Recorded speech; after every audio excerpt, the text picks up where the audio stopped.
ಜಯ wholesale saris ಎಲ್ಲಾ ರೀತಿಯ ಶುಭ ಕಾರ್ಯಗಳಿಗಾಗಿ ಒಮ್ಮೆ ಭೇಟಿ ನೀಡಿ ಜಯ ಹೋಲ್ಸೇಲ್ ಸ್ಯಾರೀಸ್.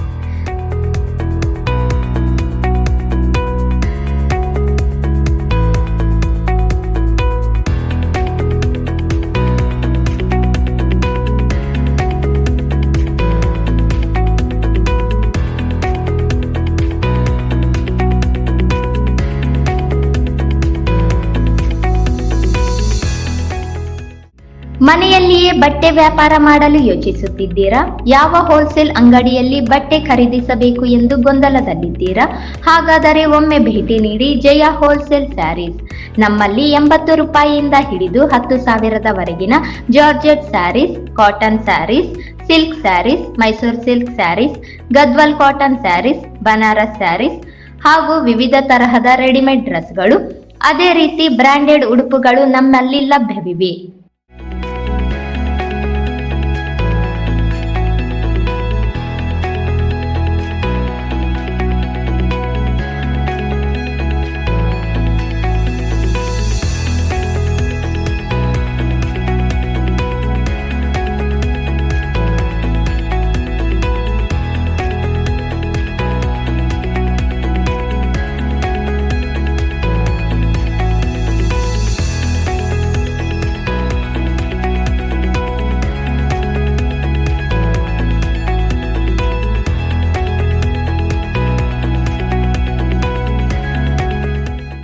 ಒಮ್ಮೆ ಭೇಟಿ ನೀಡಿ ಜಯ ಹೋಲ್ಸೇಲ್ ಸ್ಯಾರೀಸ್. ವಿಳಾಸ cloth Bazaar, MG road, Raichur. Mobile number 7619168785 ಹಾಗೂ 9019435988. ಆಗಸ್ಟ್ 1ಕ್ಕೆ ಒಳ ಮೀಸಲಾತಿ ಕಲ್ಪಿಸಲು ರಾಜ್ಯ ಸರ್ಕಾರಗಳಿಗೆ ಅಧಿಕಾರ ಇದೆ ಎಂದು ಸುಪ್ರೀಂ ಕೋರ್ಟ್ ತೀರ್ಪು ನೀಡಿ ವರ್ಷ ತುಂಬುತ್ತಿದೆ.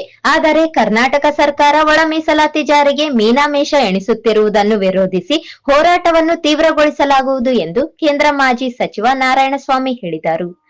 ನಗರದ ಪ್ರತಿಷ್ಠಿತ ಹೋಟೆಲ್ ಒಂದರಲ್ಲಿ ಮಂಗಳವಾರ ಪತ್ರಿಕಾಗೋಷ್ಠಿ ನಡೆಸಿ ಮಾತನಾಡಿದ ಅವರು, ಒಳ ಮೀಸಲಾತಿ ಜಾರಿ ಎಲ್ಲಾ ಪಕ್ಷಗಳಿಗೂ ಒಲ್ಲದ ಕೂಸು ಎಂದು ಹೇಳಿದರು.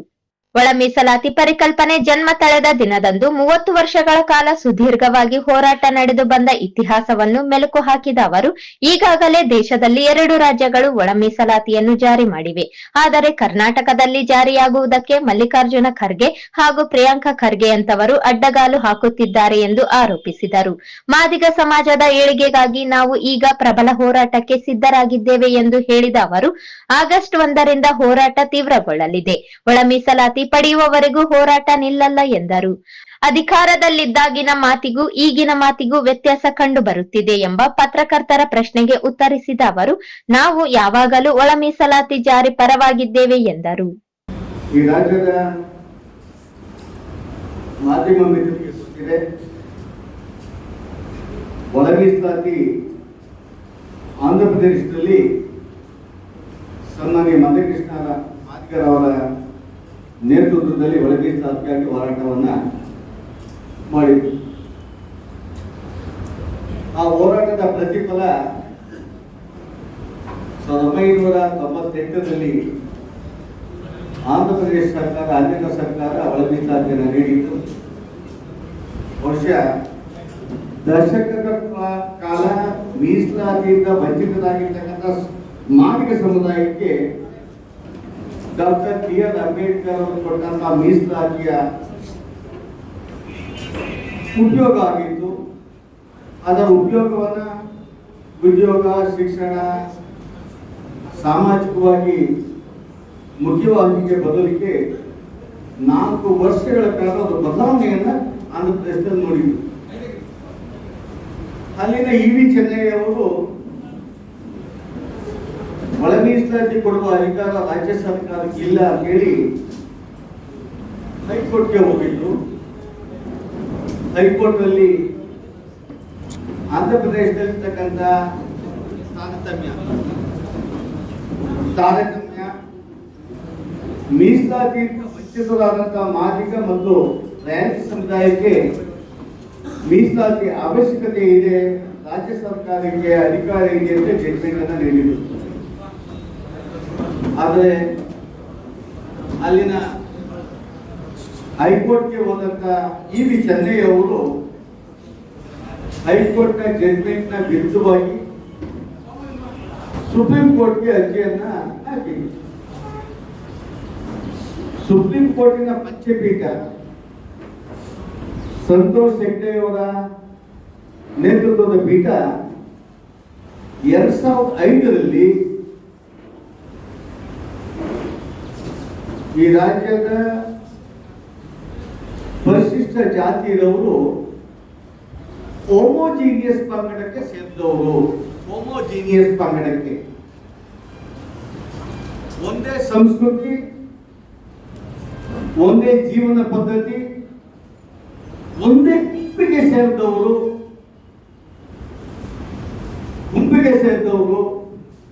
ಆದ್ದರಿಂದ ಈ ಒಂದೇ ಗುಂಪಿಗೆ ಸೇರಿರ್ತಕ್ಕಂಥ ಮಾದಿಗ ರೈಲ್ವೆ ಸಮುದಾಯಕ್ಕೆ ಆ ಗುಂಪುಗಳನ್ನು ವಿಂಗಡಣೆ ಮಾಡಿ ಮೀಸಲಾತಿ ಕೊಡಲಿಕ್ಕೆ ಆಗೋದಿಲ್ಲ.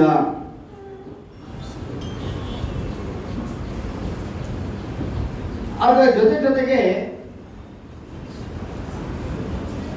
ದೇಶದ ಸಂವಿಧಾನದಲ್ಲಿ ಡಾಕ್ಟರ್ ಬಿ.ಆರ್. ಅಂಬೇಡ್ಕರ್ ಸಂವಿಧಾನದಲ್ಲಿ ಆರ್ಟಿಕಲ್ 341 ಉಲ್ಲಂಘನೆ ಆಗ್ತದೆ. ಆರ್ಟಿಕಲ್ 341 ಉಲ್ಲಂಘನೆ ಆಗೋದ್ರಿಂದ ಅಮೆಂಡ್ಮೆಂಟ್ ಆಗದೆ ಮೀಸಲಾತಿ ಕೊಡಕ್ ಆಗುದಿಲ್ಲ ಅಂತ ಪದವನ್ನ ಜಡ್ಜ್ಮೆಂಟ್ ಅನ್ನ ತಿರಸ್ಕಾರ ಮಾಡಿ ಹೈಕೋರ್ಟ್ ಜಡ್ಜ್ಮೆಂಟ್ ಅನ್ನ ಆಂಧ್ರಪ್ರದೇಶ ಸರ್ಕಾರದ ಮೀಸಲಾತಿ ಆದೇಶವನ್ನ ತಿರಸ್ಕಾರ ಮಾಡಿ ಆ ಪಂಚಪೀಠಗಳು ಜಡ್ಜ್ಮೆಂಟ್ ಅನ್ನು ನೀಡಿ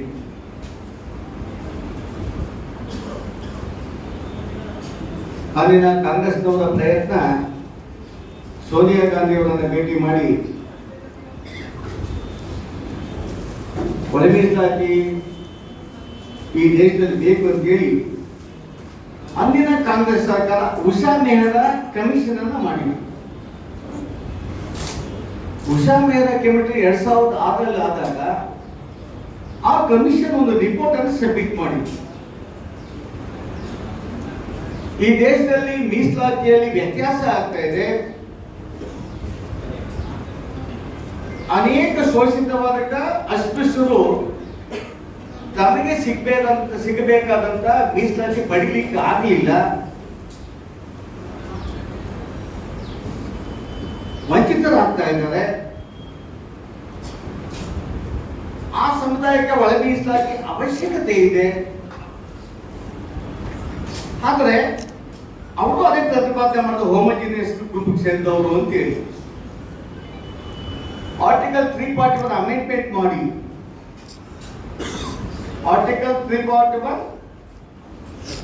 ಬ್ರಾಕೆಟ್ 3 ಮಾಡಿ ಕ್ಲಾಸ್ 3 ಮಾಡಿ ಈ ದೇಶದ ಪರಿಶಿಷ್ಟ ಜಾತಿಯವರಿಗೆ ಯಾರು ವಂಚಿತರಾಗಿದ್ದಾರೆ ಅವರಿಗೆ ಒಳ ಮೀಸಲಾತಿ ಕೊಡುವ ಜವಾಬ್ದಾರಿ ಕೇಂದ್ರ ಸರ್ಕಾರಕ್ಕಿದೆ. ಅಮೆಂಡ್ಮೆಂಟ್ ಅನ್ನ ಮಾಡಬೇಕಂತೇಳಿ ರಿಪೋರ್ಟ್ ಅನ್ನು ಸಬ್ಮಿಟ್ ಮಾಡುದು. ಅದು ಯುಪಿಎ ಸರ್ಕಾರ ಇತ್ತು. 2008ರಲ್ಲಿ ಹಿಂದಿನ ಕೇಂದ್ರ ಸರ್ಕಾರ ಒಳ ಮೀಸಲಾತಿಯ ರೆಕಮೆಂಡೇಶನ್ ಕೊಟ್ಟಂತ ಉಷಾ ಮೆಹ್ರಾ ರಿಪೋರ್ಟ್ ಅನ್ನ ಸಾರಾಸಗಟಾಗಿ ತಿರಸ್ಕಾರವನ್ನು ಮಾಡಿ ಆರ್ಟಿಕಲ್ 341 ಅನ್ನ ಅಮೆಂಡ್ಮೆಂಟ್ ಮಾಡಕ್ ಆಗೋದಿಲ್ಲ. ಹೋಮೋಜಿನಿಯಸ್ ಗುಂಪುಗಳನ್ನು ಮಾಡಕ್ ಆಗೋದಿಲ್ಲ. ಆ ನಂತರ ಅನೇಕರು ಮಾತಾಡ್ತಾರೆ, ಒಳ ಮೀಸಲಾತಿ ಈ ದೇಶದ ಮೌಲ್ಯಗಳಿರ್ತಕ್ಕಂಥ ರಾಜಕಾರಣಕ್ಕೆ ಒಲ್ಲದ ಕೂಸು. ಒಳ ಮೀಸಲಾತಿಯ ಈ ರಾಜ್ಯದ ಈ ದೇಶದ ಸಾಮಾಜಿಕ ಪರಿಕಲ್ಪನೆ ಇಲ್ಲದ, ಮೌಲ್ಯಗಳಿಲ್ಲದ ರಾಜಕೀಯ ಪಕ್ಷಗಳಿಗೆ ಒಲ್ಲದ ಕೂಸು. ಈ ಒಳ ಮೀಸಲಾತಿಯನ್ನ ಈ ಸಮಾಜಕ್ಕೆ ಕೊಡುವ ಮಾನವೀಯತೆ ಇಲ್ಲತಕ್ಕಂಥ ರಾಜಕಾರಣಿಗಳು, ರಾಜಕೀಯ ಪಕ್ಷಗಳು 2005ರಿಂದ ಸುಪ್ರೀಂ ಕೋರ್ಟ್ ಅಲ್ಲಿ ಯಾವುದೇ ರಾಷ್ಟ್ರೀಯ ಪಕ್ಷ ರಿವಿಷನ್ ಪಿಟಿಷನ್ ಆಗಿರಲಿಲ್ಲ. ನಾವು ಈ ದೇಶದ ಪರಿಶಿಷ್ಟರ ಶೋಷಿತ ವರ್ಗದ ಅಸ್ಪೃಶ್ಯದ ಮತವನ್ನು ಪಡೆದು ಅಧಿಕಾರಕ್ಕೆ ಬಂದೇವೆ. ಈ ಸಮಾಜದ ನೋವಿಗೆ ಸ್ಪಂದಿಸಬೇಕು. ಒಂದು ರಾಷ್ಟ್ರೀಯ ಪಕ್ಷಗಳು ಮತ್ತು ರಾಜ್ಯದ ರಾಜಕಾರಣಿಗಳು ಸ್ಪಂದನೆ ಮಾಡಬೇಕು. ಒಬ್ಬ ಅಡ್ವೊಕೇಟ್ ಒಂದು ರಾಜಕೀಯ ಪಕ್ಷದ ಅದೇನೋ ಒಂದು ಕಮಿಟಿಗಳಿದ್ದಾರಲ್ಲ, ಲೀಗಲ್ ಸೆಲ್, ಆ ಲೀಗಲ್ ಸೆಲ್ಗಳಾಗಲಿ ಯಾರು ರಿವಿಷನ್ ಪಿಟಿಷನ್ ಆಗಿರಲಿಲ್ಲ. ನಾವು ಅಮಾಯಕರು. ಆಂಧ್ರ ಪ್ರದೇಶದ ಮಂದಕೃಷ್ಣ ಮಾದಿಗೆ ಇರ್ಬೋದು, ನಮ್ಮ ರಾಜ್ಯದಲ್ಲಿ ಇರ್ಬೋದು, ಎಲ್ಲರೂ ಬೀದಿಗಿಳಿದು ಬುದ್ಧಿ ಹಿಡಿದು ಹೋರಾಟ ಮಾಡ್ತೇವೆ ವಿನಃ ನಮ್ಮ ಅಹವಾಲು ಈ ರಾಜಕಾರಣಿಗಳು ಮೌಲ್ಯ ಇದೆ, ಸಾಮಾಜಿಕ ಬದುಕಲ ಮೇಲೆ ಇದೆ, ಸೋಷಿಯಲ್ ಜಸ್ಟಿಸ್ ಕೊಡ್ತಾರೆ ಅಂತೇಳಿ ಹೋರಾಟಗಳ ಅನೇಕ ಮಹನೀಯರು ಮಾಡಿದ್ರು. ಯಾವ ಸರ್ಕಾರವನ್ನು ಕೇಂದ್ರದಲ್ಲಿ ಒಬ್ಬ ಲೋಕಸಭಾ ಸದಸ್ಯ ಸಂಸತ್ನಲ್ಲಿ ಮಾತಾಡಲಿಲ್ಲ. ಅಥವಾ ರಾಜ್ಯಗಳಲ್ಲಿ ಕರ್ನಾಟಕದಲ್ಲಿ ಒಬ್ಬ ವಿರೋಧ ಪಕ್ಷದ ನಾಯಕ ಶಾಸಕ ನಮ್ಮ ಪರವಾಗಿ ಸದನದಲ್ಲಿ ಧ್ವನಿ ಎತ್ತಲಿಲ್ಲ. 2020ರಲ್ಲಿ ನಮ್ಗೆ ಹೇಳ್ತಾ ಇದ್ರು, ಒಳ ಮೀಸಲಾತಿ ಗುಮ್ಮ, ಅದೇನೋ 341 341 ಮೀಸಲಾತಿ ಅಧಿಕಾರ ಇಲ್ಲಯ್ಯ, ನಿಮ್ಗೆ ಯಾಕೆ, ನಾವು ಕೊಡಿಸ್ತೀವಿ ಕೇಂದ್ರಕ್ಕೆ ರೆಕಮೆಂಡ್ ಮಾಡ್ತೀವಿ, ನಮ್ಗೆ ಓಟ್ ಹಾಕಿ ಎಲ್ಲರೂ ಪ್ರಣಾಳಿಕೆ ಕೊಟ್ಟರು. ಯಾವುದೇ ಪ್ರಣಾಳಿಕೆ ಕೊಟ್ಟ ಗೆದ್ದ ನಂತರ ಇವತ್ತಿನ ಕಾಂಗ್ರೆಸ್ ಸರ್ಕಾರ ಒಂದೇ ವಾರದಲ್ಲಿ ಫಸ್ಟ್ ಕ್ಯಾಬಿನೆಟ್ ಅಲ್ಲಿ ಯಾವ ರಾಜಕೀಯ ಪಕ್ಷಗಳು, ನಾನು ಬಿಜೆಪಿ, ಯಾವ ರಾಜಕೀಯ ಪಕ್ಷಗಳು ಗೆದ್ದ ನಂತರ ಶೋಷಿತ ಮಾದಿಗರ ಪರವಾಗಿ ಈ ದೇಶದಲ್ಲಿ ಪಂಜಾಬ್, ಹರಿಯಾಣ ಬಿಟ್ಟರೆ ದಕ್ಷಿಣ ಭಾರತದಲ್ಲಿ ಒಳ ಮೀಸಲಾತಿಗಾಗಿ ಹೋರಾಟ ಮಾಡಿದವರು ಮಾದಿಗ ಮತ್ತು ಉಪಜಾತಿಗಳು ಬಿಟ್ಟರೆ ಇನ್ಯಾವುದೇ ಜಾತಿ ಒಳ ಮೀಸಲಾತಿ ಬೇಕು ಅಂತೇಳಿ ಒಂದು ಪತ್ರಿಕಾ ಹೇಳಿಕೆಯನ್ನ ನೀಡಿಲ್ಲ. ಹೋರಾಟ ಮಾಡೋದಲ್ಲ, ಪತ್ರಿಕಾ ಹೇಳಿಕೆಯನ್ನ ನೀಡಿಲ್ಲ. ಯಾವ ಪಂಜಾಬ್ ಸರ್ಕಾರ 1975ರಲ್ಲಿ ಮೀಸಲಾತಿಯನ್ನ ಅಲ್ಲಿನ ಮಜ್ಬಿ ಸಿಖ್ಖರಿಗೆ, ವಾಲ್ಮೀಕಿಗಳಿಗೆ ಯಾರು ಸ್ಕ್ಯಾನೇಜಸ್ ಇದ್ದಾರೆ ಆ ಶೋಷಿತ ವರ್ಗಕ್ಕೆ ಮೀಸಲಾತಿ ಕೊಡುವಲ್ಲಿ ದಿಟ್ಟ ನಿರ್ಧಾರವನ್ನ ಮಾಡಿತ್ತು. 29 ವರ್ಷ ಮೀಸಲಾತಿಯನ್ನ ಆ ರಾಜ್ಯದಲ್ಲಿ ಜಾರಿ ಇತ್ತು. ಅದೇ ಅಲ್ಲಿ ಜಾರಿಯಾಗಿದೆ, ನಾವು ಕೊಡ್ಬೋದು. ಯಾವ ಸರ್ಕಾರ ಮುಂದೆ ಬಂದಿಲ್ಲ. ಹರಿಯಾಣದಲ್ಲಿ ಕೊಟ್ಟರು, ಅಲ್ಲಿ ಯಾರು ಹೈಕೋರ್ಟ್ ಹೋಗ್ಲಿಲ್ಲ. ಆದರೆ ಈ ದೇಶದ ಶೋಷಿತ ವರ್ಗಕ್ಕೆ ಪಂಜಾಬ್ ಮತ್ತು ದೇವೇಂದ್ರನಾಥ್ ಕೇಸಲ್ಲಿ ಅರುಣ್ ಮಿಶ್ರಾ ಅವರು ಡಿಟೈಲ್ ಆಗಿ ಸ್ಟಡಿಯನ್ನ ಮಾಡಿ ದೇವೇಂದ್ರನಾಥ್ ಕೇಸಲ್ಲಿ ಸಂತೋಷ್ ಹೆಗ್ಡೆ ಅವರ ಜಡ್ಜ್ಮೆಂಟ್ ಯಾವುದೇ ಕಾಲಕ್ಕೂ ಸಮಂಜಸವಲ್ಲ. ಸಂತೋಷ್ ಹೆಗ್ಡೆ ಅವರ ಜಡ್ಜ್ಮೆಂಟ್ ಅನ್ನ ಪರಿಗಣಿಸಲಿಕ್ಕೆ ಯಾವುದೇ ನ್ಯಾಯಾಲಯ ಒಪ್ಪುವಷ್ಟಿಗೆ ಜಡ್ಜ್ಮೆಂಟ್ ಅಲ್ಲ ಅನ್ನೋದನ್ನ ಉಲ್ಲೇಖ ಮಾಡ್ತಾರೆ. ಅರುಣ್ ಮಿಶ್ರಾ ಅವರು ಉಲ್ಲೇಖ ಮಾಡಿ ಇವರು ಹೋಮೋಜಿನಿಯಸ್ ಅಲ್ಲ, ದೀಸ್ ದಲಿತ್ ಪರಿಶಿಷ್ಟ ಜಾತಿ ಯಾರೋ ಹೆಟ್ರೋಜಿನಿಯಸ್ ಅಂತ ಪದವನ್ನ ಒಂದು ಪ್ಯಾರಾದಲ್ಲಿ ಉಲ್ಲೇಖ ಮಾಡ್ತಾರೆ. ಮತ್ತೊಂದು ಪ್ಯಾರಾದಲ್ಲಿ ಉಲ್ಲೇಖ ಮಾಡ್ತಾರೆ. ಡಾಕ್ಟರ್ BR ಅಂಬೇಡ್ಕರ್ ಅವರು ಒಪ್ಪಿದ್ರು, ಈ ದೇಶದ ಪರಿಶಿಷ್ಟ ಜಾತಿಯವರು ಹೋಮೋಜಿನಿಯಸ್ ಅಲ್ಲ, ಸಂವಿಧಾನದಲ್ಲೇ ಪ್ಯಾರಾದಲ್ಲಿ ಅಡಕ ಆಗಿದೆ. ಇದನ್ನ ಸಂತೋಷ್ ಹೆಗ್ಡೆ ಅವರು ಪರಿಗಣಿಸಲಿಲ್ಲ ಅಂತ ಪದವನ್ನ ಅರುಣ್ ಮಿಶ್ರಾ ಅವರು ಹೇಳ್ತಾರೆ. ಅಂದಿನ ಅರುಣ್ ಮಿಶ್ರಾ ಅವರ ಜಡ್ಜ್ಮೆಂಟ್ ಈ ದೇಶದಲ್ಲಿ ಮೀಸಲಾತಿ ಸಮರ್ಪಕವಾಗಿ ವಿತರಣೆ ಆಗ್ತಾ ಇಲ್ಲ, ಉಪಯೋಗ ಆಗ್ತಾ ಇಲ್ಲ. ಶಕ್ತಿ ಇಲ್ಲದಂತಕ್ಕಂಥ ದಲಿತರು ಮೀಸಲಾತಿ ಪಡಿಲಿಕ್ಕೆ ಆಗೋದಿಲ್ಲ ಅಂತೇಳಿ ಇನ್ನೊಂದು ಪದ ಹೇಳ್ತಾರೆ. ಒಂದಟ್ಟೆಯಲ್ಲಿ ಹಣ್ಣಿಟ್ರೆ ಬಲಿಷ್ಠ ಮಾತ್ರ ಹಣ್ಣು ಎತ್ಕೊಂತಾನೆ, ಬಲಿಷ್ಠ ಮನ ತೆಗೆದುಕೊಂಡು ಉಲ್ಲೇಖ ಮಾಡ್ತಾರೆ. ಆರ್ಟಿಕಲ್ 341 ಅಮೆಂಡ್ಮೆಂಟ್ ಅವಶ್ಯಕತೆ ಇಲ್ಲ. ಆರ್ಟಿಕಲ್ 341 ಇರೋದು ಈ ದೇಶದಲ್ಲಿ ಯಾವ ವರ್ಗ ಮೀಸಲಾತಿಗೆ ಸೇರ್ಪಡೆ ಮಾಡಬೇಕು, ಯಾವ ವರ್ಗವನ್ನ ತೆಗಿಬೇಕು, ಅದಕ್ಕೆ ಮಾತ್ರ ಪ್ರೆಸಿಡೆಂಟಿಯಲ್ ಆಕ್ಟ್ ಮಾತ್ರ 341 ಅಪ್ಲೈ ಆಗ್ತದೆ ಅಂತ ಹೇಳಿ ಸ್ಪಷ್ಟವಾಗಿ 2020 ಹೇಳಿದ್ರು. ಜಡ್ಜ್ಮೆಂಟ್ ಬಂತು. ಈ ದೇಶದ ಯಾವುದೇ ರಾಜಕೀಯ ಪಕ್ಷಗಳು ಅರೆ ಈ ಜನ 30 ವರ್ಷ ಹೋರಾಟ ಮಾಡಿದ್ದಾರೆ, ಈ ಜನಕ್ಕೆ ನ್ಯಾಯ ಕೊಡಬೇಕು ಅಂತೇಳಿ ಕರ್ನಾಟಕ ಆಗಲಿ, ಆಂಧ್ರ ಪ್ರದೇಶ ಆಗಲಿ, ತೆಲಂಗಾಣ ಆಗಲಿ, ತಮಿಳುನಾಡು ಆಗಲಿ, ಕೇರಳ ಆಗಲಿ, ಮಹಾರಾಷ್ಟ್ರ ಆಗಲಿ ಯಾರು ರಿವಿಷನ್ ಪಿಟಿಷನ್ ಆಗಲಿಲ್ಲ. ಆ ಜಡ್ಜ್ಮೆಂಟ್ ಬಂದ ನಂತರವೂ ಸಹ ಆರ್ಟಿಕಲ್ 341 ಅಮೆಂಡ್ಮೆಂಟ್ ಮಾಡ್ತೀವಿ ಅಂತ ಹೇಳಿ ಕರ್ನಾಟಕ ರಾಜ್ಯದ ರಾಜಕೀಯ ಪಕ್ಷಗಳು ನಮ್ಮ ಮಾದಿಗರ ದಿಕ್ಕನ್ನ ತಪ್ಪಿಸಿದ್ದವು. ಯಾರು ರಿವಿಷನ್ ಪಿಟಿಷನ್ ಆಗಲಿಲ್ಲ. ಆದರೆ ನಮ್ಮ ಅರುಣ್ ಮಿಶ್ರಾ ಅವರು ಪಂಚಪೀಠಗಳ ಸದಸ್ಯರ ಜಡ್ಜ್ಮೆಂಟ್ ಆಗಿದ್ದರಿಂದ, ಸಂತೋಷ್ ಹೆಗ್ಡೆ ಅವರ ಪಂಚಪೀಠ ಮತ್ತು ನನ್ನ ಪಂಚಪೀಠಗಳು ಸಮಾನವಾದ ಪೀಠಗಳಾಗಿರೋದ್ರಿಂದ ದಯವಿಟ್ಟು ಒಳ ಮೀಸಲಾತಿ ದೇಶದಲ್ಲಿ ಜಾರಿ ಮಾಡಬೇಕು, ಲಾರ್ಜರ್ ಬೆಂಚ್ ಅನ್ನ ಕಾನ್ಸ್ಟಿಟ್ಯೂಟ್ ಮಾಡ್ಬೇಕಂತೇಳಿ ಸುಪ್ರೀಂ ಕೋರ್ಟ್ಗೆ ರೆಕಮೆಂಡ್ ಮಾಡಿದ್ರು. ಒಳ ಮೀಸಲಾತಿ ಕೊಡಲೇಬೇಕಂತ ಹೇಳಿ ನೋ ಸಿಂಗಲ್ ಅಡ್ವೊಕೇಟ್ ಅಥವಾ ಈ ದೇಶದ ಯಾವುದೇ ಸಂಘಟನೆಗಳು ರಿವಿಷನ್ ಪಿಟಿಷನ್ ಹಾಕಲಿಲ್ಲ. ಅದಾದ್ಮೇಲೆ ಬೇಡ ರಿವಿಷನ್ ಪಿಟಿಷನ್ ಯಾರೋ ಹಾಕಿದ್ರು, ನಾವು ಹಾಕಿದ್ದೀವಿ. ಈ ದೇಶದ ದಕ್ಷಿಣ ಭಾರತದ ಬಾಧಿಗರ ನೋವು ಸುಪ್ರೀಂ ಕೋರ್ಟ್ ಕೇಳಿಸ್ತು. ಚಂದ್ರಚೂಡ್ ಅವರು ಆಗಸ್ಟ್ 1 ಈ ದೇಶಕ್ಕೆ ಒಂದು ಸಂದೇಶವನ್ನು ನೀಡಿತು. ಬಹಳ ವಿವರವಾಗಿ ಸಂದೇಶವನ್ನು ನೀಡಿತು. ಆರ್ಟಿಕಲ್ 341 ಅಮೆಂಡ್ಮೆಂಟ್ ಬೇಕಾಗಿಲ್ಲ, ಹೋಮೋಜಿನಿಯಸ್ ಅಲ್ಲ, ಒಳ ಮೀಸಲಾತಿ ಕೊಡುವ ಸಾರ್ವಭೌಮ ಅಧಿಕಾರ ಈ ದೇಶದ ಎಲ್ಲ ರಾಜ್ಯಗಳಿಗಿದೆ.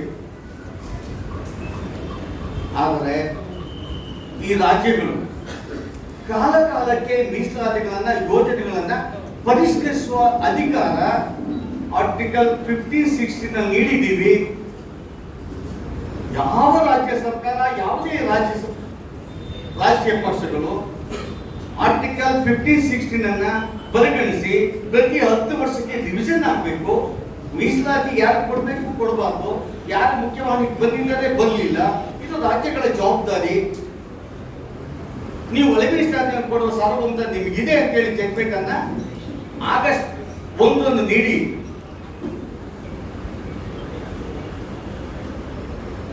ತೆಲಂಗಾಣದ ಮುಖ್ಯಮಂತ್ರಿಗಳು ನಾನು ಒಳ ಮೀಸಲಾತಿ ಜಾರಿ ಬಂತೆ ಅಂತ ಹೇಳಿ ರೇವಂತ್ ರೆಡ್ಡಿ ಅವರು 48 ಗಂಟೆಯಲ್ಲಿ ಸದನದಲ್ಲೇ ಘೋಷಣೆ ಮಾಡಿದ್ರು. ಆದರೆ ದೇಶದ ಕಾಂಗ್ರೆಸ್ನ ಎಐಸಿಸಿ ಅಧ್ಯಕ್ಷರು ಈ ದೇಶದ ಎಲ್ಲ ಪಿಸಿಸಿ ಅಧ್ಯಕ್ಷರನ್ನ ಸಭೆ ಮಾಡಿದ್ರು. ಕೇಂದ್ರ ಎಐಸಿಸಿ ನಿರ್ದೇಶನ ನೀಡುವವರೆಗೂ ಮೀಸಲಾತಿಯ ಬಗ್ಗೆ ಯಾವುದೇ ಚರ್ಚೆ ಈ ದೇಶದಲ್ಲಿ ಆಗಬಾರದು ಮಾತನಾಡಿ ಇದ್ರು. ಆದ್ರೆ ರೇವಂತ್ ರೆಡ್ಡಿ ಅವರು 15 ದಿನಗಳ ನಂತರ ನನ್ನ ರಾಜ್ಯ, ನನ್ನ ಆಡಳಿತ, ನನ್ನ ಶೋಷಿತವರಿಗೆ ನ್ಯಾಯ ಕೊಡಿಸುವ ನನ್ನ ಜವಾಬ್ದಾರಿ ಇದೆ, ಸದನದಲ್ಲಿ ಮಂಡನೆ ಮಾಡಿ ಜಾರಿ ಮಾಡ್ತೀನಿ ಅಂತ ಹೇಳಿ ನೇರವಾಗಿ ಸಂದೇಶವನ್ನು ನೀಡಿದರು. ಅದು ಈ ರಾಜ್ಯದ ಮುಖ್ಯಮಂತ್ರಿಗಳು ಚುನಾವಣೆಗೆ ಮೊದಲು ನನಗೆ ಓಟ್ ಹಾಕಿ ಮೊದಲನೇ ಕ್ಯಾಬಿನೆಟ್ ಅಲ್ಲಿ ಒಳ ಮೀಸಲಾತಿ ಜಾರಿ ಮಾಡ್ತೇನೆ ಅಂತ ಸ್ಟೇಟ್ಮೆಂಟ್ ಅನ್ನು ನೀಡಿದ್ರು. 3ನೇ ದಿನಕ್ಕೆ 8ನೇ ದಿನಕ್ಕೆ ಈ ರಾಜ್ಯದ ಸಮಾಜ ಕಲ್ಯಾಣ ಸಚಿವರು ಮಹದೇವಪ್ಪನವರು ಅಲ್ಲೆಲ್ಲ ಆಗೋದಿಲ್ಲ, ಮತ್ತೆ 341 ಅಮೆಂಡ್ಮೆಂಟ್ ಆಗಬೇಕು, ಅದಕ್ಕೆ ಕೇಂದ್ರಕ್ಕೆ ರೆಕಮೆಂಡ್ ಮಾಡ್ತೀವಿ ಅಂತ ಹೇಳಿ ಪ್ರಿಂಟ್ ಮೀಡಿಯಾದಲ್ಲಿ ಬಂದಿತ್ತು. ಬೇರೆ ಸ್ಟೇಟ್ಮೆಂಟ್ ಮೈಸೂರಿನ ಸ್ಟೇಟ್ಮೆಂಟ್ ಮಾಡಿದ್ರು. ಅಂದ್ರೆ ಹುಚ್ಚು ದರಗಳ ರೀತಿಯಲ್ಲಿ ನಮ್ಮ ಆವತ್ತಿನ ಚಂದ್ರಚೂಡ್ ಅವರ ಜಡ್ಜ್ಮೆಂಟ್ ಅನ್ನ ಲೀಗಲ್ ಸೆಲ್ಗಾದ್ರು ಕೊಟ್ಟು ವಿಮರ್ಶೆ ಮಾಡಿ ಚರ್ಚೆ ಮಾಡಿ ಸ್ಟೇಟ್ಮೆಂಟ್ ಅನ್ನು ಕೊಡಬೇಕಾಗಿತ್ತು. ಮತ್ತೆ ಆರ್ಟಿಕಲ್ 3 ಅಮೆಂಡ್ಮೆಂಟ್ ಆಗ್ಬೇಕು ಅಂತ ಹೇಳಿ ಒಬ್ಬ ಸಮಾಜ ಕಲ್ಯಾಣ ಮಂತ್ರಿ ಹೇಳ್ತಾರೆ. ಅದಾದ್ಮೇಲೆ ಮಾಡ್ತೀವಿ. ನಾಗಮೋಹನ್ ದಾಸ್ ಅವರ ಕಮಿಟಿ ಇಂಪಿರಿಕಲ್ ಡೇಟಾ ಇಲ್ಲ ನಮ್ಮ ಹತ್ರ, ಸದಾಶಿವ ಆಯೋಗ ರಿಪೋರ್ಟ್ ರಿಜೆಕ್ಟ್ ಆಗಿದೆ, ಬಿಜೆಪಿ ಅವರು ಮಾಡ್ತಿದ್ದಾರೆ. ಅವತ್ತೊಂದು ಆದೇಶ ನೀಡಿತು ರಾಜ್ಯ ಸರ್ಕಾರ, ಒಳ ಮೀಸಲಾತಿ ಚಂದ್ರಚೂಡ್ ಅವರ ಜಡ್ಜ್ಮೆಂಟ್ ರೀತಿಯಲ್ಲಿ ಆಗಬೇಕು, ಇಂಪಿರಿಕಲ್ ಡೇಟಾ ಬೇಕು, ಹೋಮೋಜಿನಿಯಸ್ ಗ್ರೂಪ್ಗಳನ್ನ ಮಾಡಬೇಕು, ಹಿಂದುಳಿವಿಕೆಯ ಆಧಾರದ ಮೇಲೆ ಮೀಸಲಾತಿ ರೆಕಮೆಂಡೇಶನ್ ಆಗಬೇಕು, ಬ್ಯಾಕ್ವರ್ಡ್ ಟೆಸ್ಟ್ ಮೇಲೆ. ಯಾವ ಸಮುದಾಯ ಮೀಸಲಾತಿಯನ್ನು ಪಡೆದು ಮುಖ್ಯವಾಹಿನಿಗೆ ಬರಕ್ ಆಗ್ಲಿಲ್ಲ, ಎಲ್ಲ ಸೆಕ್ಟರ್ಗಳಲ್ಲಿ ಹಿಂದುಳಿದಿದೆ, ಆ ಹಿಂದುಳಿಕೆ ಯಾವ್ಯಾವ ಸೆಕ್ಟರ್ದಲ್ಲಿ ಹಿಂದುಳಿದ್ರೆ ಯಾವ ಡೇಟಾ ಇದೆ ನಿಮ್ಮ ಹತ್ರ, you please get the data. ಆ ಡೇಟಾ ಆಧಾರದ ಮೇಲೆ ರೆಕಮೆಂಡ್ ಮಾಡಿ ಅಂತ ಹೇಳಿದ್ರೆ ಒಂದು ಪದವನ್ನ 2 ಆದೇಶಗಳನ್ನು ಮಾಡಿ ನಾಗಮೋಹನ್ ದಾಸ್ ಅಪಾಯಿಂಟ್ಮೆಂಟ್ ಮಾಡಿ 2 ತಿಂಗಳು ನಾಗಮೋಹನ್ ದಾಸ್ ಅವರು ಯಾವುದೇ ಒಂದು ಕಾರ್ಯವನ್ನು ಮುಂದುವರಿಸಲಿಲ್ಲ. ಜಸ್ಟ್ 70 ಡೇಸ್ಗೆ ಒಂದು ನೋಟನ್ನು ಕೊಟ್ಬಿಟ್ಟು 4 ಪೇಜಲ್ಲಿ ನನ್ನ ಕೈಲಿ ಇದು ಮಾಡಕ್ ಆಗಲ್ಲ, ಇಂಪಿರಿಕಲ್ ಡೇಟಾ ಮಾಡಬೇಕಾದ್ರೆ ಮನೆ ಮನೆ ಸರ್ವೆ ಆಗಬೇಕು, ಈ ದೇಶದ ಎಲ್ಲ ಸೆಕ್ಟಾರ್ಗಳಲ್ಲಿ, ಈ ರಾಜ್ಯದ ಎಲ್ಲ ಸೆಕ್ಟಾರ್ಗಳಲ್ಲಿ ಯಾವ ಸಮುದಾಯ ಯಾವುದರಿಂದ ವಂಚಿತರಾಗಿದ್ದರೆ ಡೇಟಾ ಪಡಿಬೇಕಾಗಿದೆ, ಅದಕ್ಕೆ ಅವಕಾಶ ಮಾಡಿಕೊಡಿ ಅಂತ 62 63 ಪ್ರಶ್ನಾವಳಿಗಳನ್ನು ಮಾಡಿದ್ರು, ಕಳಿಸ್ಕೊಟ್ರು. 2 ತಿಂಗಳು ಈ ರಾಜ್ಯದಲ್ಲಿ 91% ಸರ್ವೆ ಆಗಲಿಲ್ಲ. ಬೆಂಗಳೂರಲ್ಲಿ 51% ಆಗಿದ್ದು. ಅದಕ್ಕಿಂತ ಬಹಳ ನೋವಿದೆ. ಯಾಕೆ ನಾವು ಹೋರಾಟಕ್ಕೆ ಬಂದಿದ್ವಿ ಅಂತ ಹೇಳಿ ನಮಗೆ ನಾಯಕರಲ್ಲಿ ಇಲ್ಲಿದ್ದಾರೆ, ತಮಗೆ ಹೇಳಕ್ ಇಷ್ಟಪಡ್ತೀನಿ. ಸನ್ಮಾನ್ಯ ಜಸ್ಟಿಸ್ ನಾಗಮೋಹನ್ ದಾಸ್ ಅವರು ಈ ರಾಜ್ಯದ ಮುಖ್ಯ ಕಾರ್ಯದರ್ಶಿಗೆ 76ರಲ್ಲಿ ಟಚಬಲ್ಸ್ ಅನ್ನ SC ಪಟ್ಟಿಗೆ ಸೇರಿಸಿದ್ರು. ಅದಾದ ನಂತರ ಅದಕ್ಕೆ ಮೊದಲು ಈ ರಾಜ್ಯದ PSCಗಳಲ್ಲಿ, KPSC ಇರಬಹುದು, ಸೆಲೆಕ್ಷನ್ ಕಮಿಟಿಗಳಿರ್ಬೋದು, ವಿವಿಧ ಇಲಾಖೆಗಳಲ್ಲಿ ಸೆಲೆಕ್ಷನ್ ಆಗಿರ್ತಕ್ಕಂಥ ಉದ್ಯೋಗವನ್ನು ಪಡೆದಿರ್ತಕ್ಕಂಥ ಸಮಾಜ, ಯಾವ ಸಮಾಜ ಹೆಚ್ಚು ಉದ್ಯೋಗವನ್ನು ಪಡೀಲಿಕ್ಕೆ ಆಗಲಿಲ್ಲ. ಪರಿಶಿಷ್ಟರಲ್ಲಿ ಯಾವ ಸಮಾಜ, ಯಾವ ವರ್ಗ ಹೆಚ್ಚು ಉದ್ಯೋಗವನ್ನು ಪಡೆದಿದೆ ಮಾಹಿತಿ ಕೊಡಿ. ಚೀಫ್ ಸೆಕ್ರೆಟರಿ ಬಂದರು, ಚೀಫ್ ಸೆಕ್ರೆಟರಿ ಜಿಲ್ಲಾಧಿಕಾರಿಗಳು ಬಂದರು. ಅದೇ ಒಂದೇ ರೆವಿನ್ಯೂ ಡಿಪಾರ್ಟ್ಮೆಂಟ್ ಅಲ್ಲಿ ಎಲ್ಲ ಸೆಕ್ಟರ್ಗಳು ಕೋಆಪರೇಟಿವ್ ಸಹಕಾರ ಕ್ಷೇತ್ರಗಳಿಗೆ ಹೆಚ್ಚಿನ ಉದ್ಯೋಗ ಪಡೆದಿದ್ದಾರೆ, ಅವರಿಗೆ ಅಪಾಯಿಂಟ್ಮೆಂಟ್ ಅಂತ ಇರೋದು. ಸ್ಥಳೀಯ ಸಂಸ್ಥೆಗಳಲ್ಲಿ ಎಷ್ಟು ಉದ್ಯೋಗ ಪಡೆದಿದ್ದಾರೆ ಮಾಹಿತಿ ಕೊಡಿ. ಅದೇ ಅಷ್ಟೇನಾ? ಸ್ಥಳೀಯ ಸಂಸ್ಥೆಗಳಿರ್ಬೋದು, ಕೋಆಪರೇಟಿವ್ ಇರ್ಬೋದು.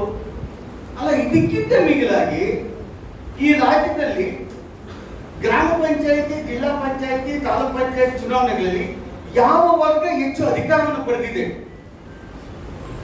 ರಾಜ್ಯ ಸರ್ಕಾರ ಯೋಜನೆಗಳನ್ನ ಜಾರಿ ಮಾಡುವಂತ, ಫಲಾನುಭವಿಗಳನ್ನ ಆಯ್ಕೆ ಮಾಡುವಂತ ಅಧಿಕಾರ ಇರ್ತಕ್ಕಂಥ ಜಿಲ್ಲಾ ಪಂಚಾಯಿತಿ, ತಾಲೂಕ್ ಪಂಚಾಯಿತಿ, ಗ್ರಾಮ ಪಂಚಾಯಿತಿ ಯಾವ ಸಮಾಜ ಹೆಚ್ಚು ಗೆದ್ದಿದೆ? ಯಾರು ಉಪಯೋಗ ಆಗಲಿಲ್ಲ? ಇದನ್ನು ಮಾಹಿತಿ ಕೊಡಿ. ಇವತ್ತುವರೆಗೂ ಚುನಾವಣಾ ಆಯೋಗ ವರದಿಯನ್ನು ಕೊಟ್ಟಿಲ್ಲ,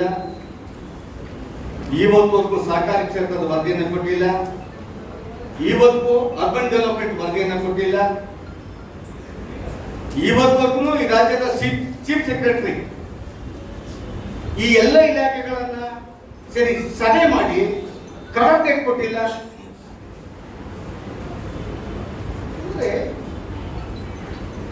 ಈ ರಾಜ್ಯದ ಮುಖ್ಯಮಂತ್ರಿ, ಈ ರಾಜ್ಯದ ಮುಖ್ಯ ಕಾರ್ಯದರ್ಶಿಗೆ ಸುಮ್ಮನೆ ನೇಮಕ ಮಾಡಿಬಿಟ್ಟ, ಏನ್ ರಿಪೋರ್ಟ್ ಕೊಟ್ಟ ಮಾಡೋಣ ಅಂತಾನ? ವಾಸ್ತವವಾಗಿ ಸಾಮಾಜಿಕ ನ್ಯಾಯವನ್ನ ಕೊಡುವ ದಿಕ್ಕಿನಲ್ಲಿ ನಮ್ಗೆ ಬದ್ಧತೆ ಇದನ್ನು ತೋರಿಸಲಿಲ್ಲ.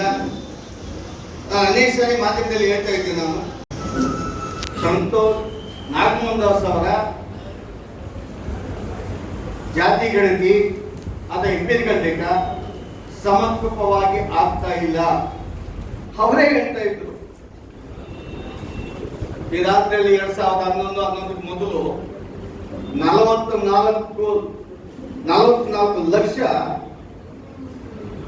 ಮಾದಿಗ ಛಲವಾದಿಗಳು ಏಕೆ ಅಂತ ಬಸ್ಕೊಂಡಿದ್ದಾರೆ. ಈ ಗೊಂದಲ ನಿವಾರಣೆ ಮಾಡೋದಕ್ಕೆ 2 ತಿಂಗಳು ಬೇಕೇ ಬೇಕು. ಈ ಗೊಂದಲವನ್ನ ನಿವಾರಣೆ ಮಾಡೇ ನಾನು ಒಳಗೀಸಾದಿಗೆ ರೆಕಮೆಂಡೇಶನ್ ಅನ್ನು ಮಾಡ್ತೇನೆ. ಅದು ಮೇಜರ್ ಡೇಟಾ ಒಳಗೀಸಾದಿ ಕೊಡ್ಲಿಕ್ಕೆ ಅಂತ ಹೇಳಿದಂತ ನಾಗಮೋಹನ್ ದಾಸ್ ಅವರು 1 ತಿಂಗಳಿಂದ ಸ್ಟೇಟ್ಮೆಂಟ್ ಹೇಳ್ತಾರೆ, ಇನ್ನು 8 ಲಕ್ಷ ಏಕೆ ಏಡಿಸಿ ಬಸ್ಸಿದ್ದಾರೆ.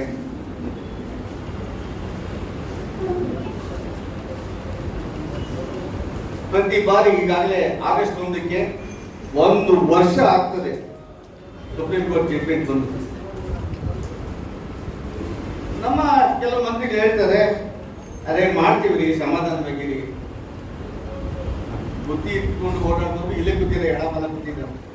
ಅದು ಎಷ್ಟು ಜನ ಹೆಣ್ಮಕ್ಳು ಬುದ್ಧಿ ಇಟ್ಕೊಂಡು ಬೆಂಗಳೂರಿಗೆ ಮಳೆಯಲ್ಲಿ ನೆನೆದ್ರು, ಎಷ್ಟು ಜನ ಫುಟ್ಪಾತಲ್ಲೇ ಮಲ್ಕೊಂಡಿದ್ರು. ಆದ್ರೆ ಅವರು ನೋವು ಅರಿವಾಗಿಲ್ಲ.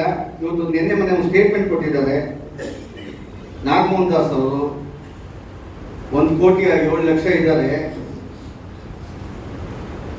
ಆದರೆ ನಮಗೆ ಇವತ್ತಿಗೂ ಏಕೆ ಏಡಿ ಪರಿಹಾರ ಮಾಡಕ್ಕಾಗಲಿಲ್ಲ.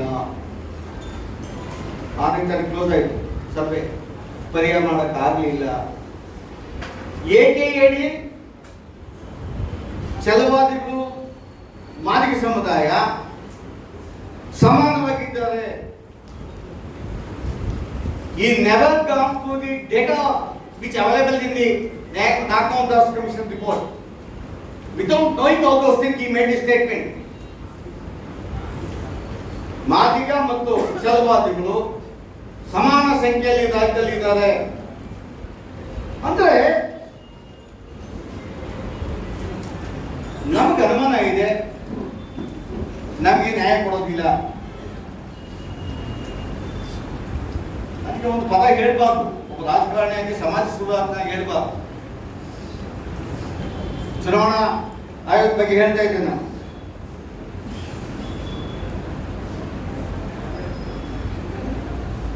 ಡೇಟಾ ಕೊಡಕ್ಕಾಗಲಿಲ್ಲ. ಯಾವ ಜನಾಂಗ ಹೆಚ್ಚು ಚುನಾಯಿತ ಸದಸ್ಯರಲ್ಲಿ ಕರ್ನಾಟಕ ರಾಜ್ಯದಲ್ಲಿ 30 ಮೀಸಲು ಕ್ಷೇತ್ರಗಳಿದೆ. ಅತಿ ಜನಸಂಖ್ಯೆ ಇರ್ತಕ್ಕಂಥ ಶೋಷಣೆ ಇರ್ತಕ್ಕಂಥ ಹಿಂದುಳಿದ ಮಾದಿಗರು ಕೇವಲ 7 ಶಾಸಕರು. ನಮ್ಮ ಸರಿ ಸಮಾನ 1 ಲಕ್ಷ 2 ಲಕ್ಷ 3 ಲಕ್ಷ ಕಡಿಮೆ ಇರ್ತಕ್ಕಂಥ ಛಲವಾದಿಗಳು 7 ಜನ ಶಾಸಕರಿದ್ದಾರೆ 36. 76ರಿಂದ ಮೀಸಲಾತಿಗೆ ಬಂದಂತ ನಮ್ಮ ಟಚಬಲ್ಸ್ 21 ಮಂದಿ ಇದ್ದಾರೆ. ಅಂದ್ರೆ 95 ಅವರ ಜನಸಂಖ್ಯೆ ಇರೋದು 22ರಿಂದ 24 ಲಕ್ಷ. ನಮ್ಮ ಬೋಲ್ ಮತ್ತು ಲವಣ್ ಕರ್ನಾಟಕದ ಯಾವುದೇ ಡೇಟಾ ತೆಗೆದುಕೊಳ್ಳಿ, ನಾವು 40 ಚಿಲ್ಲರೆ, ಛಲವಾದಿಗಳು 38-36. 40 ಲಕ್ಷ ಚಿಲ್ಲರೆಗೆ 7 ಜನ ಶಾಸಕರು ಅಸ್ಪೃಶ್ಯರು. ಅಂಬೇಡ್ಕರ್ ಸಂವಿಧಾನ ಎಲ್ಲಿ ಜಾರಿ ಆಯಿತು? 36 ಲಕ್ಷಕ್ಕೆ ಕೇವಲ 8 ಜನ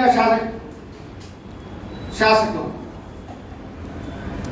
ಅಂದ್ರೆ 7 ಲಕ್ಷಕ್ಕೆ ಒಬ್ಬ ಶಾಸಕ ಮಾದಿಗ, 5 ಲಕ್ಷಕ್ಕೆ ಒಬ್ಬ ಛಲವಾದಿ ಶಾಸಕ, ಕೇವಲ 95 ಲಕ್ಷಕ್ಕೆ ಒಬ್ಬ ಶಾಸಕ ನಮ್ಮ ಮತ್ತೊಬ್ಬ ಟಚಬಲ್ ಸಮುದಾಯದವರು. ಅಂದ್ರೆ ಸಂವಿಧಾನ ಈ ದೇಶದಲ್ಲಿ ಇದೆಯಾ?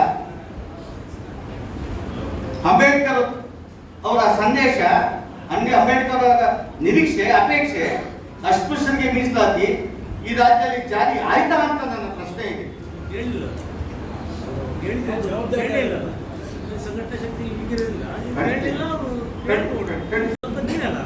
ಖಂಡಿತ ನಾವೇ ಅವರ ಕೇಳಲ್ಲ. ಖಂಡಿತ ನಮ್ಮ ಸಮಾಜದ ಜಾಗೃತಿ ಆಗದೇ ಇರೋದು. ನಮ್ಮ ಸಮಾಜ ಜಾಗೃತ ಆಗಲಿಲ್ಲ. ನಮ್ಮ ಸಮಾಜ ಒಳ ಮೀಸಲಾತಿ ಕೇವಲ ಉದ್ಯೋಗಕ್ಕೆ ಅಲ್ಲ, ಒಳ ಮೀಸಲಾತಿ ಶೈಕ್ಷಣಿಕವಾಗಿ ನಮ್ಮ ಮಕ್ಕಳಿಗೆ ಹೆಚ್ಚು ಶಿಕ್ಷಣವನ್ನು ಉಚಿತ ಶಿಕ್ಷಣ ಪಡೆಯಲಿಕ್ಕೆ ಸಹಕಾರಿಯಾಗ್ತದೆ ಅಂತೇಳಿ ನಮ್ಮ ಈ ರಾಜ್ಯದ ಅನೇಕ ಯುವಕರಿಗೆ, ವಿದ್ಯಾವಂತರಿಗೆ, ಗ್ರಾಜುಯೇಟ್ಸ್ಗೆ, ಡಬಲ್ ಗ್ರಾಜುಯೇಟ್ಸ್ಗೆ, ಡಾಕ್ಟರ್ಸ್ಗೆ ಅವ್ರಿಗೆ ಅರಿವಿಲ್ಲ. ನಮ್ಮ ಜಾಗೃತಿ ಆಗ್ತಾಗಿದೆ. ಅವರ ಇತ್ತೀಚೆಗೆ ಅಲ್ಲ, ನಮ್ಮ ಸಭೆ 30 ವರ್ಷಗಳ ಅನೇಕರು ತ್ಯಾಗ ಮಾಡಿದ್ದಾರೆ. ನಮಗೆ ಈ ಎಲ್ಲ ನಡವಳಿಕೆಗಳನ್ನು ನೋಡಿದಾಗ ನನಗನ್ಸಿದೆ, ರಾಜಕಾರಣಿಗಳಿಗೆ ಮಾದಿಗರ ಒಳ ಮೀಸಲಾತಿ ಕೂಸು ಒಲ್ಲದ ಕೂಸು. ಆದರೆ 1ನೇ ತಾರೀಕು 1 ವರ್ಷ ಈ ರಾಜ್ಯ ಸರ್ಕಾರಕ್ಕೆ ಒಂದು ಎಚ್ಚರಿಕೆ ಗಂಟೆ ದಿಕ್ಕಿನಲ್ಲಿ ನನ್ನ ಬಂಧುಗಳಲ್ಲಿ ಮಾದಿಗರಲ್ಲಿ ಕಾಲು ಮುಗಿದು ಹೋರಾಟಕ್ಕೆ ಇನ್ನು ಜಾಗೃತರಾಗಬೇಕು. ಹೆಚ್ಚು ಹೋರಾಟ ಮಾಡಿದ್ದೀರಾ, ಹೆಚ್ಚು ಮಾಡಬೇಕು. ನಮ್ಮ ಹೋರಾಟ ಇದುವರೆಗೂ ಸದನದಲ್ಲಿ ಏನು ಚರ್ಚೆ ಆಗಿಲ್ಲ. ಚರ್ಚೆ ಆಗುವ ರೀತಿಯಲ್ಲಿ ಹೋರಾಟ ಇರಬೇಕು. ಸದನದ ಯಾವ ಶಾಸಕ ಮಾದಿಗರ ಓಟನ್ನ ಪಡೆದು ಶಾಸಕ ಆಗ್ತಾನೆ, ಮಂತ್ರಿ ಆಗಿದ್ದಾನೆ, ಅವರಿಗೆ ಮುಟ್ಟುವ ದಿಕ್ಕಿನಲ್ಲಿ ನಮ್ಮ ಹೋರಾಟ ಆಗಬೇಕು. ಆ ದಿಕ್ಕಿನಲ್ಲಿ ನಮ್ಮ ಸಮುದಾಯದ ಜೊತೆ ಚರ್ಚೆ ಮಾಡಿ ಘಟನೆಗಳಿಗೆ ಬಂದಾಗ ತಾವು ಮಾಧ್ಯಮಗಳು ಬಹಳ ಪ್ರೀತಿಯಿಂದ ಆಗಮಿಸಿ ಸ್ಪಂದನೆ ಮಾಡಿದ್ದೀರಾ. ಮುಂದೆ 1ನೇ ತಾರೀಕಾದ ನಂತರ ರಾಜ್ಯ ಸರ್ಕಾರದ ನಿಲುವಳಿ ಮುಂದುವರೆಯುತ್ತದೆ. ಇವತ್ತೇ ಸ್ಟೇಟ್ಮೆಂಟ್ ಕೊಟ್ಟಿದ್ದಾರೆ, ಮುಂದುವರೆದರೆ ಈ ಸದನ ಮುಗಿಯೋದ್ರೊಳಗೆ 10 ರಿಂದ 16, 17, 18 ಉಗ್ರವಾದ ಹೋರಾಟ, ಮಾದಿಗರು ಬೀದಿಗಿಳಿತಾರೆ. ತಮ್ಮ ಜೀವವನ್ನು ಕೊಡಬೇಕು, ಲೆಕ್ಕಿಸದೇ ಇರ್ತಕ್ಕಂಥ ಹೋರಾಟವನ್ನು ಮಾಡಲಿಕ್ಕೆ ನಾವು ತೀರ್ಮಾನ ಮಾಡ್ತೀವಿ. ಸಭೆ ಸೇರಿಸ್ತೀವಿ.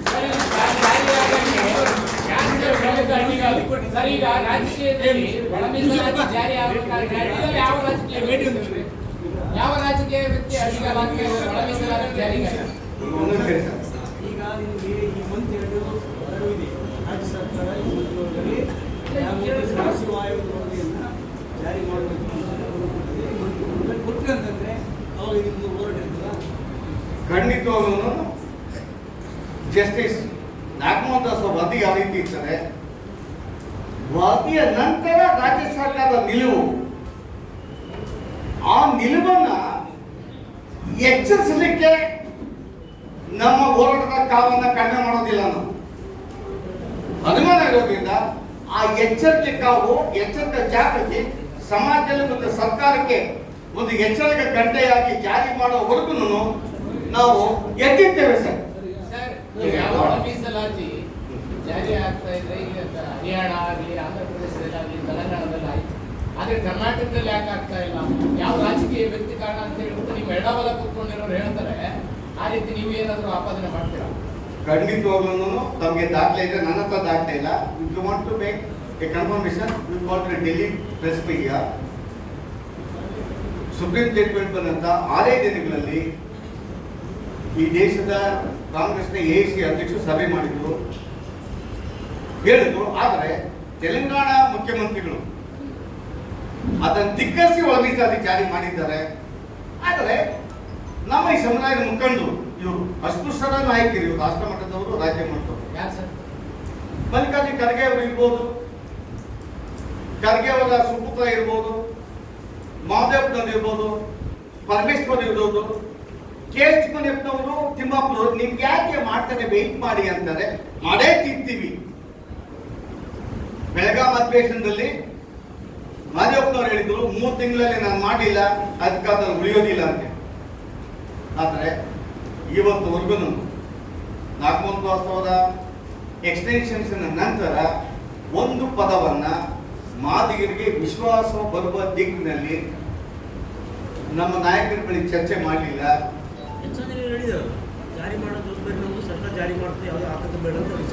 ಅಧಿಕಾರದ ಭಾಗವಲ್ಲ ನಮ್ಮ ಅಧಿಕಾರದ ಭಾಗವಲ್ಲ, ಆಡಳಿತದ ಭಾಗವಲ್ಲ ಅಂತ ಹೇಳಿದ ನಮ್ಮ ನಾಯಕರು. ಸಮುದಾಯ ಅವ್ರು ಹೇಳ್ತಾರೆ ಜಾರಿ ಮಾಡುವ ಆತ್ಮಕ್ಕೆ ಬೇಡ, ಕಾಂಗ್ರೆಸ್ ಸಿದ್ದರಾಮಯ್ಯ ಸರ್ಕಾರನೇ ಜಾರಿ ಮಾಡ್ಬಿಟ್ಟು ಸರ್ ಮಾಡ್ತಾರೆ ಸರ್. ಸುಮ್ಮನೆ ಯಾರು ನಂಬಬೇಕು? ನಿಮ್ಮನ್ನು ನಂಬಬೇಕು, ಅವ್ರು ನಂಬಬೇಕು? ನಾನು ಮಾಡೋದಿಲ್ಲ ಅಂತಲ್ಲ ಸರ್, ನನಗೆ ಈ ಕೆಲವು ಹೆಜ್ಜೆ ಗುರುತುಗಳು ಅವ್ರ ವಿಶ್ವಾಸ ಇರ್ಬೋದು, ನಮಗೆ ಮತ್ತು ಹೋರಾಟಗಾರರಿಗೆ ಕೆಲವು ಹೆಜ್ಜೆ ಗುರುತುಗಳು ಅವ್ರ ಮೇಲೆ ಅನುಮಾನ ಇದೆ. ಅದಕ್ಕೆ ಹೊರ ಇವತ್ತು ವಿತೌಟ್ ಗೋಯಿಂಗ್ ದಿ ಡೇಟಾ ಎಲ್ಲರೂ ಸಮಾನ ಜನಸಂಖ್ಯೆ ಇದ್ದಾರೆ ಅಂತ ಜಡ್ಮೆಂಟ್ ನೀನು ರಿಪೋರ್ಟ್ ಕೊಡೋಕೆ ಒಂದು ಸ್ಟೇಟ್ಮೆಂಟ್ ಮಾಡ್ತೀಯ ಅಂದ್ರೆ ನೀನು ನಾಗಮೋಹನ್ ದಾಸ್ ಅವರು ಯಾವ ಆದಾಗ್ಲಿ ಯಾವ ಹಕ್ಕಿನ ಮೇಲೆ ನೀವು ಆಗಿ ಸ್ಟೇಟ್ಮೆಂಟ್ ಅನ್ನು ಕೊಡ್ತೀರಾ? ಸರ್ ಸರ್ವೆ ಸರ್ ಯಾಕೆ ಸರ್ವೆ ನಡೀತಲ್ಲ ಅದು ನಿಮ್ಗೆ ಸ್ಯಾಟಿಸ್ಫ್ಯಾಕ್ಷನ್ ಇದೆಯಾ ನಿಮ್ಮ ಸಮುದಾಯಕ್ಕೆ? ಸರ್ಕಾರಿ ಡೇಟಾ ಕೊಟ್ಟಿರೋದು ಸ್ಯಾಟಿಸ್ಫ್ಯಾಕ್ಷನ್ ಇಲ್ಲ. ಆದರೆ ರಾಜ್ಯ ಸರ್ಕಾರಕ್ಕೆ ಹಿಂದುಳಿಕೆಯ ಡೇಟಾ ಸಮರ್ಪಕವಾಗಿ ಪಡೆಯಲಿಲ್ಲ, AKAD ಸಮಸ್ಯೆ ಪರಿಹಾರ ಮಾಡಲಿಲ್ಲ. ಹಾಗಂತೇಳಿ ಕುಂಟು ನೆಪಗಳನ್ನು ಹೇಳ್ತಾ ಹೋದ್ರೆ ಸಹಿಸಲಿಕ್ಕೆ ನಮ್ಮ ಕಟ್ಟೆ ಹೊಡೆದಿದೆ.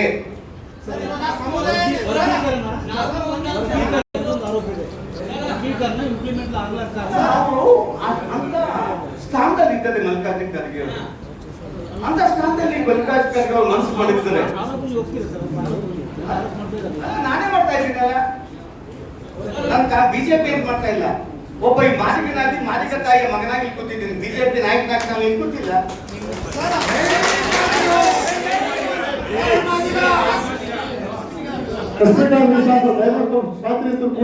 ಒಬ್ಬರಾದ್ರು ಕೇಳಿ ಸರ್. ಸಮಾಜದಿಂದ ಸ್ವಂತವಾಗಿ ಸರ್ವೆ ನಡೆಸಿ ಸರ್ಕಾರಕ್ಕೆ ವರದಿ ಕೊಡ್ತೀವಿ ಅಂತೇಳಿ ಹಿಂದೆ ನಿಮ್ಮ ಮುಖಂಡರ ಒಂದು ಹೇಳಿಕೆಯನ್ನು ನೀಡಿದ್ರು. ಏನು ಹೇಳಿ ಸರ್? ಸಮಾಜದಿಂದನೇ ಸ್ವಂತವಾಗಿ ಸರ್ವೆ ನಡೆಸಿ ಸರ್ಕಾರಕ್ಕೆ ರಿಪೋರ್ಟ್ ಕೊಡ್ತೀವಿ ಅಂತೇಳಿ ಹಿಂದೆ ನಿಮ್ಮ ಮುಖಂಡರು ಹೇಳಿದ್ರು. ಇಟ್ ನೆವರ್ ಬಿಕಮ್ಸ್ ಅಥೆಂಟಿಕ್ ಆಗೋದಿಲ್ಲ. ಯಾರೇ ಕೊಟ್ಟರು, ಯಾವುದೇ ಸಂಘಟನೆ ಕೊಟ್ಟರು ಸರ್ಕಾರ ಅದರ ನ್ಯಾಯಕ್ಕೆ ಒಪ್ಪುವ ವರದಿ ಅಲ್ಲ. ತಾವು ಕೇಂದ್ರ ಸಚಿವ ಸಿದ್ದರಿದ್ದಾಗ ಸಂಸತ್ತಿನಲ್ಲಿ ಹೇಳಿದ್ವಿ ಸರ್, ಸಂಸತ್ತಿನಲ್ಲಿ ಹೇಳಿದ್ವಿ ತಾವು ಇದ್ದಾಗ ಏನಂತ ಮೀಸಲಾತಿ ವರದಿ ಜಾರಿ ಮಾಡೋಕ್ಕೆ ಸಾಧ್ಯ ಇಲ್ಲ ಅಂತ ಹೇಳ್ಬಿಟ್ಟು ಎಲ್ಲಿ ಸರ್? ಸಂಸತ್ತಿನಲ್ಲಿ I have never made any statement in Saudati as I made the statement in Mysore. ಸಂಸತ್ತಿನಲ್ಲಿ ಹೇಳಿದ್ದಾಗ ಒಂದು ಆಪಲ್ ನಾನು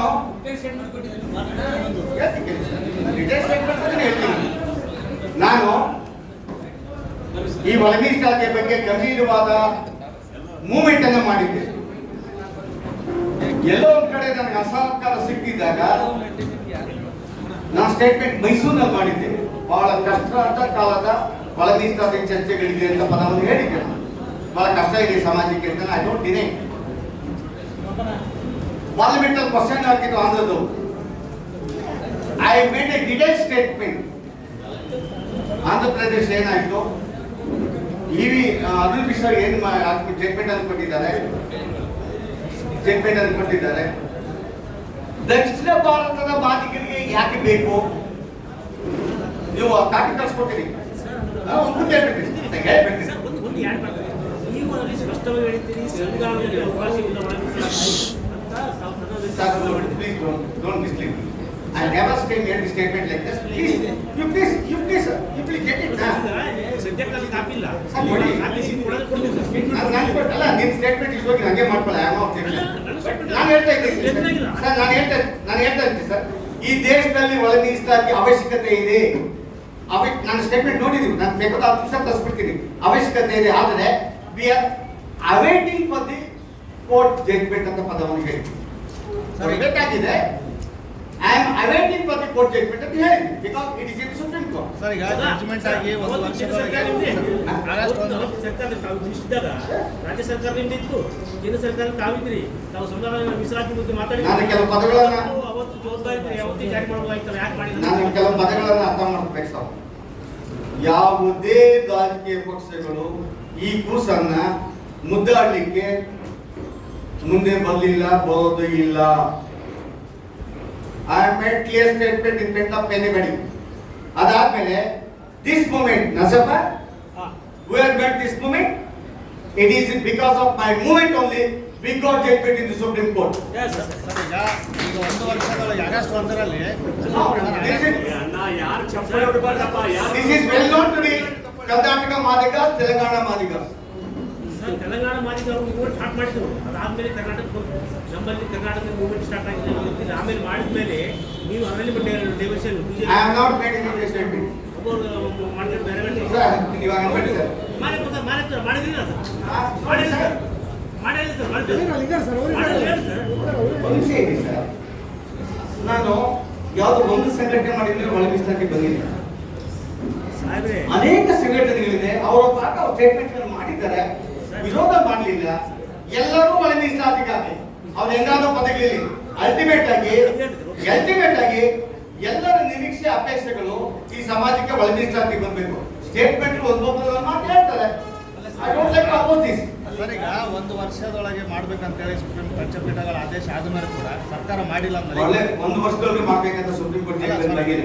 ರಾಜ್ಯ ಸರ್ಕಾರಕ್ಕೆ ಅಧಿಕಾರ ಇದೆ. ಈಗ 1 ವರ್ಷ ಆಗ್ತಾ ಬಂತು. ಈಗ ಸರ್, 1 ನಿಮಿಷ, 1 ವರ್ಷ ಆಗ್ತಾ ಬಂತು. ಈಗ ಸುಪ್ರೀಂ ಕೋರ್ಟ್ ಆದೇಶವನ್ನು ಕೂಡ ಸರಿಯಾಗಿ ಪಾಲನೆ ಮಾಡ್ತಾ ಇಲ್ಲ ಅಂತಲ್ಲ, ನೀವು ಕಾನೂನು ಹೋರಾಟ ಸರ್ಕಾರದಿಂದ ಯಾಕೆ ಮಾಡಬಾರ್ದು ಅಂತ ಸರ್, ಅದು ಹಂಗೆ ಬರೋದಿಲ್ಲ. I am not advocate, but ಇವತ್ತು I would like to tell you, Supreme Court ಅನ್ನ ಜಾರಿ ಮಾಡಲೇಬೇಕಂತ ಜಡ್ಜ್ಮೆಂಟ್ ಅಲ್ಲ. ಚಂದ್ರಚೂಡ್ ಅವರ ಜಡ್ಜ್ಮೆಂಟ್ ಆರ್ಟಿಕಲ್ 341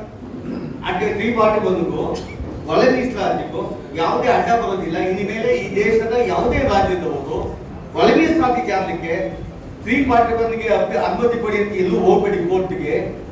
ಯಾವ ಕೇಂದ್ರ ಸರ್ಕಾರನ ಅಪೋಸ್ ಮಾಡಬೇಡಿ, ನೀವೇ ಸಾಲ್ವ್ ಹೋಗ್ಬೋದು. ಚಾನ್ಸಸ್ ಲೆಫ್ಟ್ ಯು ಅಂತ ಹೇಳಿದ್ದಾರೆ. ಅವರು ಈ ವರ್ಷ ಮಾಡ್ಬೋದು, 10 ವರ್ಷಕ್ಕೆ ಮಾಡ್ಬೋದು, 20 ವರ್ಷ ಆ ರಾಜ್ಯ ಸರ್ಕಾರಕ್ಕೆ ಬಿಟ್ಕೊಟ್ಟಿದ್ದು. ಜಾರಿ ಆಗಿದೆ, 17% ಜಾರಿ ಆಗಿದೆ. You can get in online ಅಲ್ಲಿ ಎಲ್ಲರೂ ಡೀಟೇಲ್ ಪಡಿಬಹುದು ಸರ್.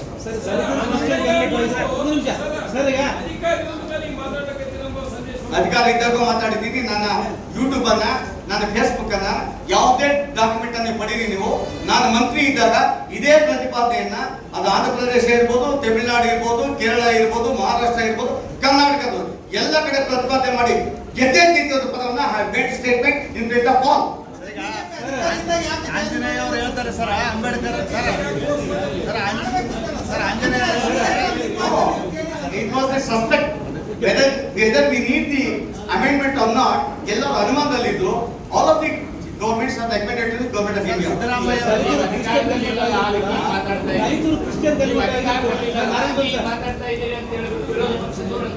ಅವ್ರು ದೂರ ಹೇಳಿ ನನ್ನ ಡಾಕ್ಯುಮೆಂಟೇಶನ್ ಯೂಟ್ಯೂಬ್ಗೆ ಯಾವ್ದಾದ್ರು ಹೋಗ್ಬೋದು. When I was in the ministry, when I was as a minister in government of India, I have made clear statement in front of all. ಇಲ್ಲ ಅವರೇ ಕೇಳಿ ಸರ್, ನಾನು ಮಾಡ್ತಾ ಇದ್ದೆ ಸರ್, ಹಲವರು ಕೂಡ ಪ್ರತಿಭಟನೆ ಮಾಡಿದ್ರು. ಆ ಪ್ರತಿಭಟನಾ ಸ್ಥಳಕ್ಕೆ ಯಾರು ಸರ್? ಒಂದು ದೊಡ್ಡ ಪ್ರಮಾಣದಲ್ಲಿ ಯಾರು ಸರ್? ಈಗ ನರಸಪ್ಪ ಅವರಾಗಿ ಈ ಹಿಂದೆ ಮಾಡಿದ್ರಲ್ಲ, ಈ ಒಳ ಮೀಸಲಾತಿಗಾಗಿ ಈ ಸಾಹೇಬರು ಬಂದಿದ್ರ ಬಂದಿದ್ದಾರೆ ಸರ್. ದೊಡ್ಡ ಪ್ರಮಾಣದಲ್ಲಿ ಸರ್ಕಾರದ ಕಣ್ಣು ತೆರೆಸುವಂತೆ ನೀವು ಹೋರಾಟ ಮಾಡ್ತಾ ಇಲ್ಲ. ನಿಮ್ಮಲ್ಲಿ ಕೂಡ ಪಂಗಡಗಳಲ್ಲಿ ಬೇರೆ ಬೇರೆ ಪಂಗಡಗಳಾಗಿ ಬೇರ್ಪಟ್ಟಿಲ್ಲ ಅಂತ ಹೇಳ್ತಾ ಇದ್ದಾರೆ. ಇಲ್ಲ